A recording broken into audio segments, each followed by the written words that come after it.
તેને લઈ વધુ એક અપડેટ સામે આવી રહી છે। અમદાવાદમાં ધોધમાર વરસાદ પડ્યો। ખાનગી ટ્રાવેલ્સ બસ પાલડી પરિમલ પાસે ફસાઈ હતી।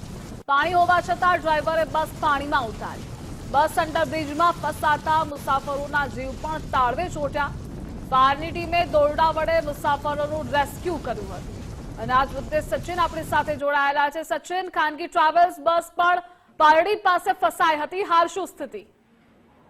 જી ચોક્કસથી જે રીતે હવામાન વિભાગની આગાહીને પગલે છેલ્લા 48 કલાકથી જે રીતે વરસાદ વરસ્યો છે ને, ગઈકાલે અમદાવાદમાં રાત્રે ભારે વરસાદ પડ્યો હતો, જેના કારણે અનેક વિસ્તારોમાં પાણી ભરાયા હતા। ત્યારે સવારના વરસાદમાં જોધપુરથી રાજકોટ જતી સીના ટ્રાવેલ્સની લક્ઝરી બસ પાલડી પરિમલ અંડરબ્રિજના અંદર બસને અંદર જે ડ્રાઈવર છે તે ડ્રાઈવરને ખબર છે કે જે અંડરપાસમાં પાણી હોવા છતાં પણ ડ્રાઈવરે જે બસ અંદર નાખતા બસ અધવચ્ચે ફસાઈ હતી। લગભગ 25 જેટલા મુસાફરોના જીવ તાળવે ચોંટી ગયા હતા અને ફાયરની ટીમ આવી અને ઘટના સ્થળે આવ્યા બાદ દોરડા વડે એક પછી એક પેસેન્જરને સહી સલામત બહાર કાઢવામાં આવ્યા બાદ લોકોએ રાહતનો શ્વાસ લીધો હતો। સમગ્ર ઘટના અંડરબ્રિજમાં પાણી ભરાયેલું સ્પષ્ટ દેખાઈ રહ્યું હોવા છતાં ગાડી ચલાવી અને બહુ મોટી જાનહાની થાય તેવી શક્યતા તેમ છતાં ડ્રાઈવરે બેદરકારીથી સ્પષ્ટ રીતે દેખાતું હતું પાણી, તેમ છતાં અંદર નાખી હતી બસ, જેને કારણે જે પેસેન્જરોના જીવ તાળવે ચોંટ્યા હતા અને ખાસ ફાયરની ટીમને બોલાવવાની